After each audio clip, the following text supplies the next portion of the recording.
2 जून 2025 की शाम 5:09 पर पाकिस्तान के इस्लामाबाद में सेक्टर जी 13 के सीसीटीवी कैमरा में कैद हुई यह फुटेज उस शख्स की है जिसने कुछ मिनट पहले ही एक ऐसे अपराध को अंजाम दिया जो इंटरनेशनल मीडिया तक में छा गया। पाकिस्तान की फेमस इन्फ्लुएंसर 17 साल की सना यूसुफ उस शाम इस्लामाबाद में अपने घर पर थी और थोड़ी देर पहले ही उसकी माँ पास की मार्केट से घर का सामान लेने गई थी। शॉप पास में होने की वजह से किसी ने भी मेन गेट को लॉक नहीं किया था और ऐसे ही किसी मौके की फिराक में यह शख्स घर के पास इन झाड़ियों में 3-4 घंटे से छुपा बैठा था ताकि मौका मिलते ही वो घर के अंदर जा सके। सना की माँ तो मार्केट गई थी, लेकिन घर पर सना के साथ उसकी फूफी यानी उसकी बुआ लतीफा शाह थी। मेन गेट खुला पाकर वो शख्स घर के अंदर दाखिल हुआ। सामने खड़ी सना की फूफी से उसने पूछा कि सना कहाँ है, जिस पर उन्होंने सीढ़ियों की ओर इशारा करते हुए कहा कि सना ऊपर वाले कमरे में है। घर में दाखिल हुआ वो शख्स ज्यादा उम्र का नहीं था और उसे देख सना की फूफी को लगा कि शायद वो सना का ही कोई दोस्त होगा जो उससे मिलने आया है। सीढ़ियों से ऊपर जाते ही वो लड़का सना को आवाज देकर रूम के बाहर बुलाता है। कुछ ही मिनटों बाद वो सना से झगड़ने लगता है। ग्राउंड फ्लोर पर मौजूद फूफी पानी लेकर ऊपर जा ही रही होती हैं कि कुछ शब्द उनके कानों में पड़ते हैं, जिसमें सना उस लड़के को कह रही थी कि तुम थोड़ा शांत हो जाओ और पहले आराम से बैठकर पानी पियो और यहाँ ऐसा कुछ मत करना, क्योंकि घर के अंदर और बाहर हर जगह सीसीटीवी कैमरा लगे हुए हैं। बस यही सना के वो आखिरी लफ्ज थे जो उन्हें सीढ़ियां चढ़ते वक्त सुनाई दिए थे। और फिर कुछ ही सेकंड बाद 2 बार गोलियां चलने की आवाज आई। वो जैसे ही भागकर सना के रूम में पहुंची तो खून से लथपथ सना जमीन पर तड़प रही थी और वो लड़का फर्श पर पड़ा सना का फोन उठा रहा था। सना की फूफी को देख उस लड़के ने वो पिस्टल फूफी के ऊपर तान उन्हें डराकर वहां से भाग निकला और इसी फुटेज में वो भागते हुए भी कैद हो गया। उसने सना के चेस्ट पर 2 गोली मारी थी। शोर सुन आस पड़ोस के लोग मौके पर तुरंत पहुंचे। कुछ ही मिनटों में सना की मां भी घर आ गई, जो ये मंजर देख सहम गई। सना को फौरन हॉस्पिटल ले जाया गया, लेकिन तब तक काफी देर हो चुकी थी और सना मौत के मुंह में समा गई थी। आखिर एक 17 साल की बच्ची से ऐसी क्या दुश्मनी थी जिसके चलते उसका यूं घर में घुसकर मर्डर कर दिया गया? ऐसा क्या हुआ कि पाकिस्तान में ही कई लोग सोशल मीडिया पर इस बच्ची की मौत को सेलिब्रेट करने लगे? और आखिर सना के फोन में ऐसा क्या था जिस वजह से कातिल उसे अपने साथ लेकर भागा? Welcome to the show. My name is Shashwat and you are watching the brutal case of Sana Yusuf. इस केस को शुरू करने से पहले मैं ये क्लियर करना चाहता हूँ कि हर दूसरे केस की तरह इस केस के अराउंड भी बहुत सारी फेक न्यूज़ और गलत इन्फॉर्मेशन इंटरनेट में मौजूद है। सो प्लीज़ बिना वेरिफिकेशन के कोई गलत इन्फॉर्मेशन कमेंट ना करें। 17 साल की सना यूसुफ पाकिस्तान की फेमस सोशल मीडिया इन्फ्लुएंसर थी, जिसकी डेथ से पहले टिकटॉक पर 8 लाख से ज़्यादा और इंस्टा पर 5-6 लाख से ज़्यादा फॉलोअर्स थे। Sana mostly skin care, food vlogs, music और प्रमोशनल वीडियोस बनाती थी। उसके वीडियो से mostly Pakistani gen Z audience resonate करती थी, इसलिए उसका सोशल मीडिया इन्फ्लुएंस काफी स्ट्रांग था। पाकिस्तान डिजिटल स्पेस की राइजिंग स्टार कही जाने वाली सना बाय नेचर खुश मिजाज और यार वो वाला सीन नहीं है, हम लोग मेंटल ब्रेकडाउन नहीं सह सकते, हम लोग बहुत चिल है। सना के फादर सैयद यूसुफ हसन पाकिस्तान के चित्राल में एक गवर्नमेंट ऑफिसर हैं, जो इनका होम टाउन भी है। सना की मां फरजाना यूसुफ एक होम मेकर होने के साथ अपनी बेटी के सोशल मीडिया को मैनेज करती थी और सना के साथ वो इस्लामाबाद में रहती थी। सना का सपना डॉक्टर बनने का था, जिसने लास्ट ईयर 2024 में अपना 12th कंप्लीट किया था। उसका एक 15 साल का भाई भी था, जो उस ट्रेजिक दिन अपने फादर के पास चित्राल में था। जिंदगी में सब कुछ अच्छा चल रहा था, लेकिन लगभग साल भर पहले सना के पास इंस्टा पर एक मैसेज आता है और यहीं से इसकी शुरुआत होती है। ये मैसेज था उस वक्त 21 साल के उमर हयात का। उमर हयात का सना यूसुफ से क्या और कैसे कनेक्शन हुआ, यह जानने के लिए पहले समझते हैं उमर हयात के बैकग्राउंड के बारे में।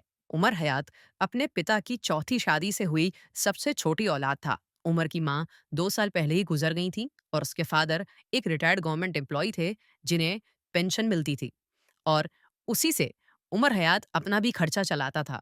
उमर कोई काम धंधा नहीं करता था और सारा दिन आवारागर्दी किया करता। उमर को दिखावेबाजी की दुनिया में जीने की आदत थी। यही वजह थी कि उसके पिता को हाल में ही एक छोटा सा प्लॉट बेचने पर जो पैसे मिले थे, उससे उसने अपने लिए आईफोन खरीदा था। इतना ही नहीं, उन पैसों से वो किराए पर कार लेकर आता और इंस्टा पर कोलैब के नाम पर लड़कियों को इनवाइट कर उनके साथ टिकटॉक वीडियोस बनाता था।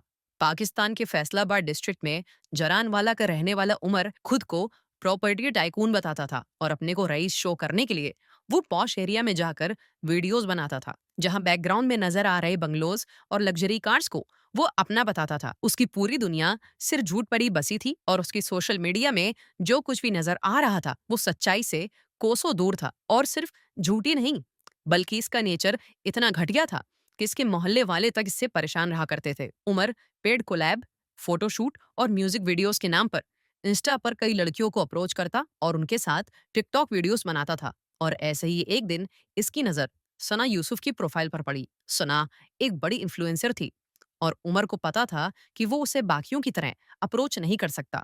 इसलिए ब्रांड डील्स के नाम पर उसने उसको मैसेज किया। टेक्स्ट पर वैसे भी प्रिटेंड करना इजी होता है, इसलिए शराफत का चोला ओढ़े उमर खुद को एक इन्फ्लुएंशियल और बड़े घर का बताते हुए बातचीत को इनफॉर्मल इंट्रोडक्शन तक ले गया। प्रोफाइल तो उसने वैसे भी उधार के पैसे, मांगे हुए कपड़े और किराए की गाड़ियों से बना रखी थी। Being an influencer, brand deals के मैसेज आना एक आम बात थी और सना ने भी उसे उसी तरह से लिया। प्लस एक कर्टसी के तहत उसने उससे बातचीत भी की। थोड़ी सी बातचीत में उमर ने यह गलत फहमी पाल ली कि सना भी औरों की तरह उससे मिलने आ जाएगी, लेकिन सना ने बड़ी पोलाइटली उससे मिलने से मना कर दिया। बट उमर जैसे लड़के नो मीन्स नो नहीं समझते, इसलिए वो अलग तरीके से सना से मिलने के लिए बहाने बनाता। जैसे एक बार उसने सना को टेक्स्ट किया कि मेरे पास ऐसे ब्रांड ऑफर्स हैं जो आपको पसंद आएंगे, इसलिए मैं आपसे मिलना चाहता हूँ। इस बात पर सना ने उसे रिप्लाई दिया कि नहीं भाई, मैं नहीं मिलना चाहती, क्योंकि मेरे पास इतना वक्त नहीं है और मैं बहुत बिजी रहती हूँ। उमर ने अपने दोस्तों को इस बारे में बता रखा था और उनसे कहता रखा था कि मैं इससे मिलना चाहता हूँ और ये मिलती ही नहीं है, बस भाई भाई कहकर मना कर देती है। उमर का सना को लेकर ऑब्सेशन पागलपन की ओर बढ़ता जा रहा था, जो सना इसकी हरकतों से भाप चुकी थी। वो दिन में कई कई बार इंस्टा पर ऑडियो कॉल करता, उसे टेक्स्ट करता और बस मिलने की जिद पर अड़ा रहता। लेकिन सना ने हमेशा उसे साफ तौर पर मना किया। सना ने उसे ना कभी कुछ ऐसा लिखा और ना ऐसा कुछ कहा जिससे कि ये कहा जाए कि उमर को कोई गलत फहमी हो गई। बोगस मीडिया चैनल्स और न्यूज आर्टिकल्स में तो उमर को सना का कजिन बताते हुए बकवास तक लिखी गई है, जबकि उन दोनों में ऐसा कोई रिलेशन नहीं था। सना बहुत ही स्ट्रांग और बेबाक लड़की थी और घर पर भी वो सब कुछ बता देती थी, और यही वजह थी जिसने घर पर भी जिक्र किया था कि इस तरह का लड़का बार बार मिलने के नाम पर परेशान करता है। एक फीमेल सोशल मीडिया इन्फ्लुएंसर होने के नाते इस तरह के डीएम और मैसेजेस और क्रीप हरकतों से वो पहले भी रूबरू हो चुकी थी, इसलिए अब उसने उमर को भी इग्नोर करना बेहतर समझा। लेकिन शायद सना से अनजाने में एक छोटी सी चूक हो गई थी। शायद जब उमर में शुरुआत में सना से बात की थी तो बातों बातों में उसने ये जान लिया था कि सना तो घर कहाँ है। ऊपर से सोशल मीडिया पर अपलोड होती हर वीडियोस के साथ उमर को सना से जुड़ी और बातें खुद ब खुद धीरे धीरे पता चल रही थी। अब इसका खामियाजा इस तरह से हुआ कि 29 मई 2025 को समा का बर्थडे था और उसके लिए ऑब्सेस्ड उमर समा के लिए ढेर सारे गिफ्ट्स खरीद इस्लामाबाद के प्रिंस से एक फॉर्च्यूनर कार रेंट पर लेकर उससे मिलने अपने घर जरानवाला से 332 किलोमीटर दूर इस्लामाबाद सना के घर पहुंच गया। उमर को यूं अपने घर के दरवाजे पर खड़ा देख सना शॉक्ड रह गई, लेकिन फिर भी सना ने ना सिर्फ उससे मिलने से मना कर दिया, बल्कि घर वालों से कहकर उसे बाहर से ही वापस लौटा दिया। अब यही वो पल था जब उमर की टॉक्सिक में ईगो को काफी गहरी चोट पहुंची थी। वही टॉक्सिक मेल ईगो जिसमें लगता है कि लड़की की हिम्मत कैसे हुई मुझे ना कहने की, वो होती कौन है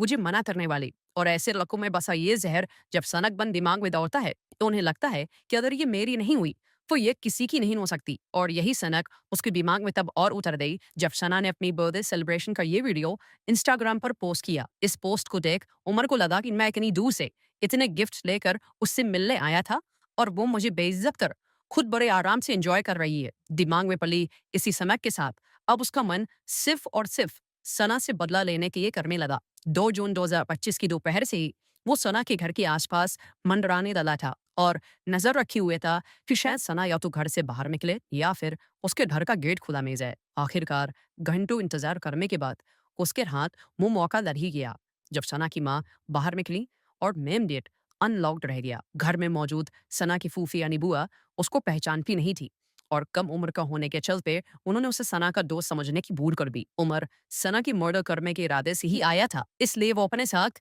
एक लोडेड पिस्टल भी लेकर आया था। सना के सीने पर 2 गोली मार उसने उसे मौत के घाट उतार दिया और फिर सना का फोन उठा वहां से बाहर निकला। शुरुआत में तो घर वालों को अंदाजा नहीं था कि आखिर इसके पीछे किसका हाथ है। एफआईआर में medium height, slim build, black shirt और ट्राउजर पहने लड़के की आइडेंटिटी मेंशन की गई, इसलिए बिना कोई प्रॉपर आइडेंटिटी होने के चलते पुलिस ने 113 सीसीटीवी कैमरास की फुटेजेस को रिव्यू किया और फिर सेलुलर टेक्नोलॉजी और डिजिटल सर्वेलेंस की मदद से सस्पेक्ट की जियो फेंसिंग करना शुरू की, जो उन्हें फैसलाबाद ले गई। वहां 8 अलग अलग जगहों पर छापे मारे गए और 20 घंटे बाद पुलिस ने जनानवाला से सना के कातिल उमर हैरात को अरेस्ट कर लिया। उमर के पास से .30 बोर की पिस्टल और सना का फोन नहीं बरामद हुआ। उमर को पिस्टल कहां से मिली और किसने दी, इसकी जांच पुलिस अभी कर रही है। उमर अपने साथ सना का फोन इसलिए ले गया था ताकि वो सना को भेजेगा उसके सारे मैसेजेस और कॉल डेटा को डिलीट कर सके। पुलिस को साहब ने उमर ने अपना जुर्म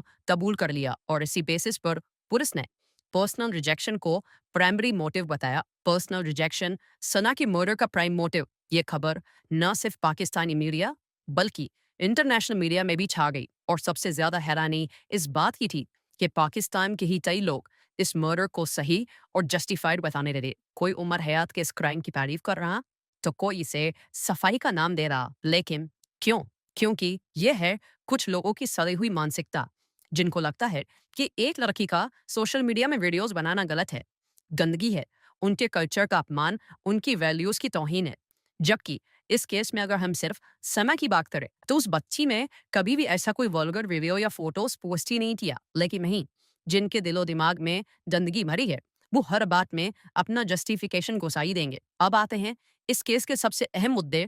इस केस के मोटिव पर्सनल रिजेक्शन पर। उमर हयात उन्हीं लड़कों की कैटेगरी में आता है जिनके लिए रिजेक्शन का जवाब इसी तरह से दिया जाना सही है। और इस सोच के पीछे बहुत बड़ा हाथ पाकिस्तानी टीवी सीरियल्स और ड्रामा का है, जिसमें लड़कियों के अगेंस्ट वायलेंस को रोमांस की शक्ल दी जाती है, जहां मेल कैरेक्टर्स ना नहीं सुन सकते और अपने अपोजिट पार्टनर से अपनी जिद मनवाने के लिए अगर वो कोई भी हिंसक और फोर्सफुल तरीका अपनाते हैं तो उसे एक्सप्रेशन ऑफ लव की तरह दिखाया जाता है। पाकिस्तान की एंटरटेनमेंट इंडस्ट्री में ऐसे एक नहीं ढेरों टीवी सीरियल्स और ड्रामा भरे पड़े हैं जो toxic masculine traits and manipulative psychopathic behaviour को सही ठहरा रहे हैं। और यह सिर्फ मेरा पर्सनल ओपिनियन नहीं है, बल्कि खुद पाकिस्तान की जनता ने ऐसे टीवी ड्रामा और उनके मेकर्स एंड एक्टर्स को कॉल आउट किया है जो इस तरह की गलत चीजों को ग्लोरीफाई कर रहे हैं। सी एक्टर्स, राइटर्स या स्टोरी टेलर्स चाहे किसी भी देश के हों, वो सिर्फ एंटरटेनर्स नहीं होते बल्कि साइलेंट एजुकेटर्स भी होते हैं, क्योंकि उनका रोल सिर्फ एंड क्रेडिट तक ही लिमिटेड नहीं होता बल्कि लोगों के दिल, दिमाग और लाइफ के कोने में टिक जाता है। इसलिए यह केस एक वेकअप कॉल है जिसमें सबको अपनी जिम्मेदारी सही से उठानी होगी। सना आज हमारे बीच नहीं है, लेकिन हम उम्मीद करते हैं कि उसके गुनहगार को कड़ी से कड़ी सजा जरूर मिलनी चाहिए। अगर आप क्राइम केसेस ऑडियो फॉर्म में सुनना पसंद करते हैं तो आप स्पॉटिफाई पर हमारे पॉडकास्ट को सुन सकते हैं, जिसका लिंक डिस्क्रिप्शन में दिया हुआ है। हम ढेर सारा प्यार और सपोर्ट देने के लिए दिल से थैंक यू।